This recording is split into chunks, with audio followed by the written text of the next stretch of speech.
இப்போ வரக்கூடிய தைப்பூசம் எல்லாருமே எதிர்பார்க்கக்கூடியது. முருகன் குன்று இருக்கும் இடமெல்லாம் குமரன் இருப்பான் அப்படிங்கிற வார்த்தை எல்லாருக்குமே தெரியும். இந்த முருகன் ஏன் இவ்வளோ எல்லாராலையும் வணங்கக்கூடிய ஒரு தெய்வமாக இருப்பார்னு பார்த்தீங்கன்னா, நம்ம நிறைய இடத்துல பதிவு பண்ணியிருந்தோம்.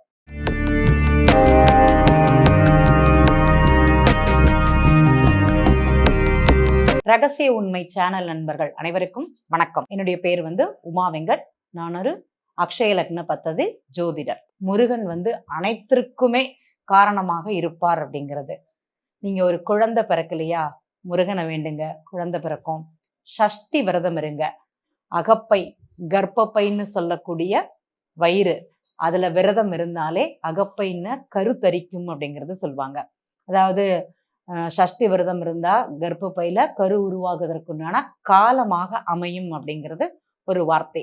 கடனா உங்களுக்கு முருகன் வழிபாடு பண்ணுங்க அப்படிங்கிறது சொல்லுவாங்க.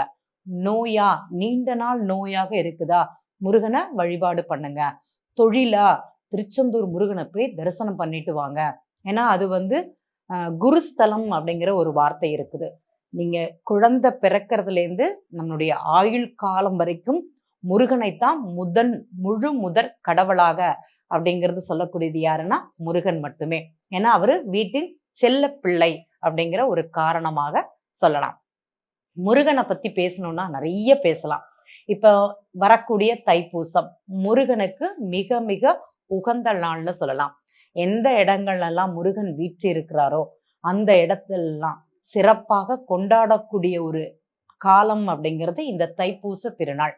தைப்பூசத்துல நிறைய பேர் மாலையிட்டு, முருகப்பெருமானுக்கு மாலையிட்டு, காவடி, பால்குடம், அதே மாதிரி நடைபாதை, நிறைய பேர் பார்த்தீங்கன்னா பழனி, திருச்செந்தூர், திருப்பரங்குன்றம் ஆகிய இடங்கள்ல எனக்கு தெரிஞ்சது நிறைய ஆலயங்கள்ல பாத யாத்திரை செல்லக்கூடிய ஒரு காலமாகவே அப்படிங்கிறது இருக்கும்.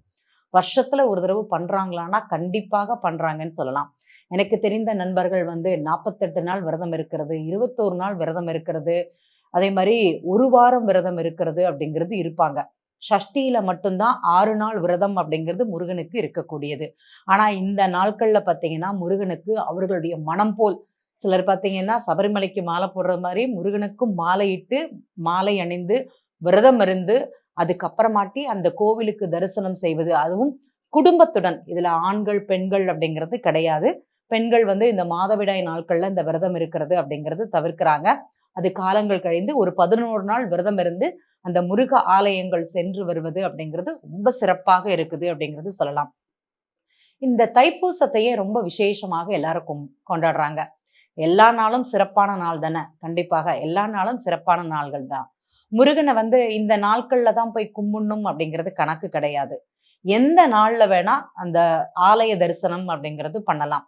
அவர் எல்லா இடத்துலையுமே நமக்கு காத்து ரட்சிக்கக்கூடிய ஒரு கடவுளாக கண்டிப்பாக இருப்பார் அப்படிங்கிறதுல எந்த மாற்றமும் கிடையாது. முருகனை பத்தி நம்ம நினைத்தாலே போதும்னு சொல்லலாம். ஏன்னா அந்த சஷ்டி கவசம் ஒரு முறை சொன்னால் போதும்.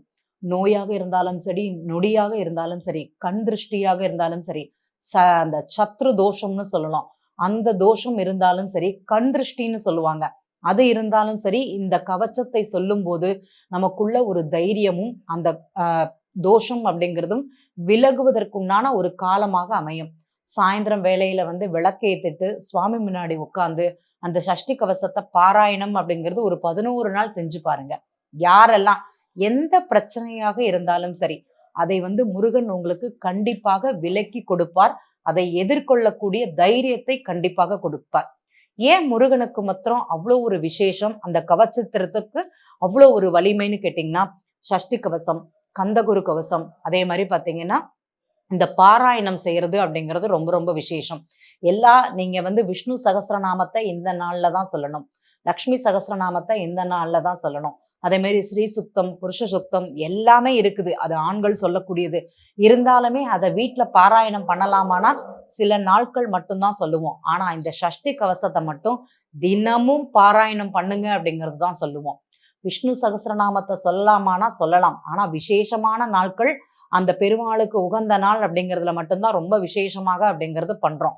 ஆனா முருகனுக்கு மாத்திரம் அப்படி கிடையாது. தினமும் சஷ்டி கவசங்கள்ல மாலை காலை இந்த 2 வேளையிலும் வீட்டுல வந்து ஒலிக்க விடுங்க. வீட்டுல என்ன கிரக தோஷம் இருந்தாலும் அதை நிவர்த்தி செய்யும் அப்படிங்கிறது நம்ம முன்னோர்களுடைய வாக்கு. யார் வேணுமானாலும் பண்ணலாம் அப்படிங்கிறது தான் உண்மை. செய்தவர்களுக்கு நிறைய மாற்றம் இருக்குதான்னா அவங்க வாழ்க்கையில மிகப்பெரிய மாற்றம், முன்னேற்றம் அப்படிங்கிறது இருக்குது. இந்த தைப்பூசத்தை பத்தி நிறைய வார்த்தைகள் அப்படிங்கிறது பேசலாம். முருகன் வந்து சூரனை வதம் செய்வதற்காக தன் அம்மா பார்வதி தேவியிடமிருந்து அந்த வேலை வந்து வாங்கிய நாள் அப்படிங்கிறது தான் இந்த தைப்பூச நாள் அப்படிங்கிறது சொல்லப்படுகிறது.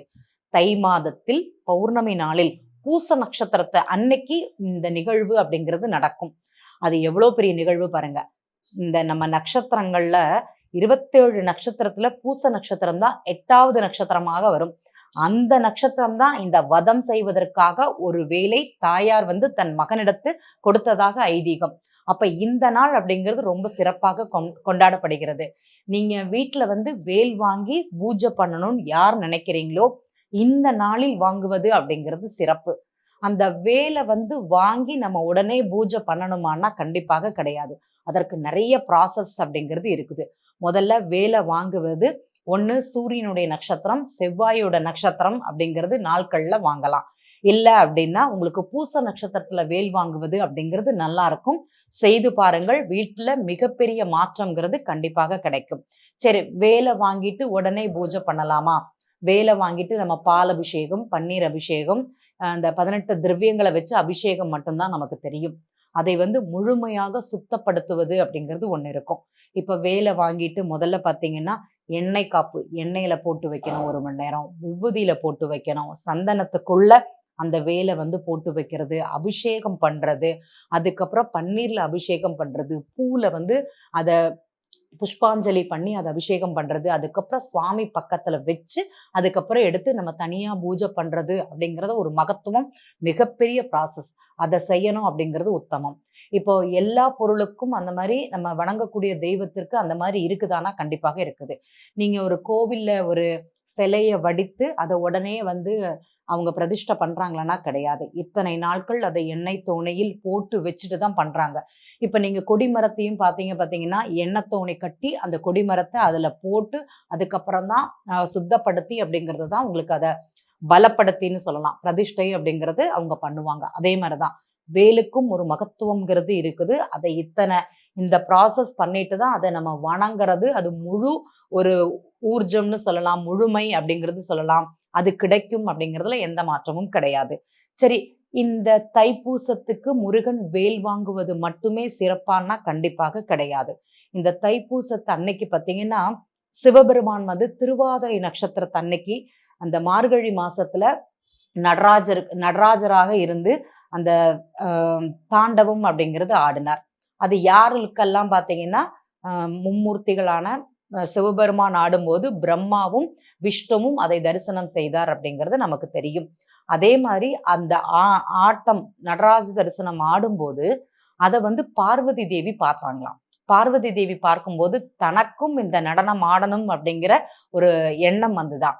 அந்த எண்ணத்தை இந்த தை மாதத்தில் பூச நட்சத்திரத்தை அன்னைக்கு தேவி வந்து அந்த நடராஜ தாண்டவம் அப்படிங்கிறது ஆடினாங்களாம். அதை பார்த்தது யாரு அப்படின்னா, அதை இது பண்ணது யாருன்னு பார்த்தீங்கன்னா விஷ்ணுவும் பிரம்மாவும்.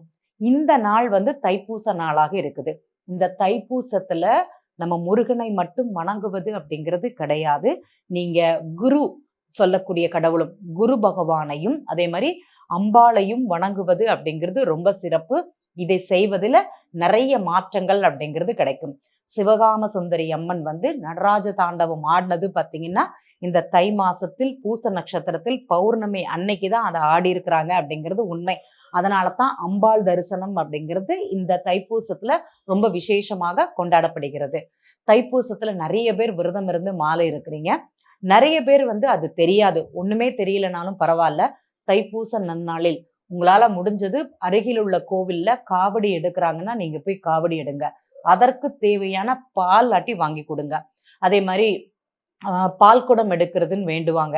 நமக்கு பால் குடம் எடுக்க முடியாதுன்னு யார் நினைக்கிறீங்களோ அருகில் உள்ள முருகன் கோவிலுக்கு சென்று அபிஷேகத்திற்குண்டான பாலையாட்டி உங்க வீட்ல இருந்து கொண்டு போய் ஒரு சொம்புலையோ, நீங்க 1/2 லிட்டர் கொடுத்தாலும் சரி, 1 லிட்டர் கொடுத்தாலும் சரி, 5 லிட்டர் கொடுத்தாலும் சரி, உங்க வீட்ல இருந்து ஒரு பாத்திரத்துல எடுத்து அத கையால கொண்டு போய் கொடுத்து பகவானுக்கு அபிஷேகம் அப்படிங்கிறது பண்ணலாம். எங்க வீட்ல சின்னதா முருகனுடைய சிலை வச்சிருக்கேன். அன்னைக்கு நீங்க உங்க வீட்ல உள்ள பொருட்களை வைத்து பகவானுக்கு அபிஷேகம் அப்படிங்கிறது பண்ணுங்க. ஆரத்தி அப்படிங்கிறது பண்ணுங்க. அதே மாரி பகவானுக்கு ஒரு நைவேத்தியம் அப்படிங்கிறது குடுங்க. அது வந்து ரொம்ப விசேஷமாக இருக்கும். உங்க வீட்ல என்ன பிரச்சனைகள் இருந்தாலும் சரி, இந்த தைப்பூச விரதம்னு சொல்லக்கூடிய ஒரு நாள் விரதமாட்டி இருந்து, அதுக்கு முந்தின நாள் விரதம் இருந்து, பகவானை அன்று ஆரத்தி எடுத்து அபிஷேகம் செய்து அவரை மகிழ்வித்து, நாமளும் அதில கலந்து கொள்வோம் அப்படிங்கிறத இந்த இடத்துல பதிவு பண்ணிக்கிறேன். இந்த முருகன் வந்து வதம் செய்தது எதுக்காகன்னா, தீயவைகளை அழித்து நல்லவைகளை மட்டும் நிலைநிறுத்துவதற்காக. நம்ம மனசுல உள்ள தீய எண்ணங்கள்னு சொல்ல வேண்டாம். தீய சிந்தனைகள். நான் வந்து நல்ல வழியில போணும்னு யார் நினைக்கிறீங்களோ, அதே மாரி எனக்கு வந்து பகவானுடைய அருள் நெறைய கிடைக்கணும்னு யார் நினைக்கிறீங்களோ, இந்த ஞான கடவுள் முருகன் அப்படிங்கிறதுனால தூய ஞானம் கிடைப்பதற்காக இந்த தைப்பூச நாள் அப்படிங்கிறது ரொம்ப விசேஷம். அதை செய்து வந்தாலே நம்ம வாழ்க்கையில நிறைய மாற்றங்கள் அப்படிங்கிறது கிடைக்கும். நன்றி.